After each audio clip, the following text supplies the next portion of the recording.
October 1990ના દિવસે જે પ્રથમ કાર સેવા અયોધ્યા રામ જન્મભૂમિ મુક્તિ આંદોલન માટે થઈ, તે કાર સેવાની અંદર પોતાના પ્રાણની આહુતિ આપનાર વીર હુતાત્માઓની યાદમાં બજરંગદળ દ્વારા દેશભરમાં રક્તદાન કેમ્પનું આયોજન થાય છે. એને અનુલક્ષીને આજે હળવદ પ્રખંડમાં પણ રક્તદાન કેમ્પનું આયોજન છે.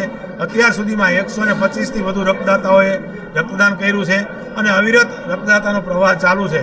Civil hospital Ahmedabad, civil hospital Morbi અને સાણંદની એક બ્લડ બેંક, 3 બ્લડ બેંકો અત્યારે અહીંયા કાર્યરત છે અને અમારો લક્ષ્યાંક 200ની આસપાસનો લક્ષ્યાંક છે અને હળવદ તાલુકો ગુજરાતની અંદર પ્રથમ ક્રમાંકે જ્યારે રક્તદાન કરતો હોય ત્યારે આ લક્ષ્યાંક અમે પહોંચી વળશું એવી અમને આશા છે.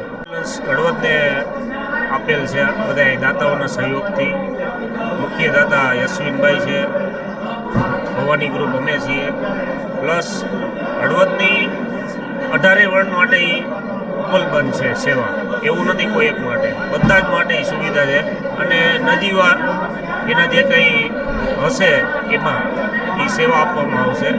પ્લસ અત્યારે બ્લડ ડોનેટ ચાલુ છે તો 200 ઉપર બોટલ થશે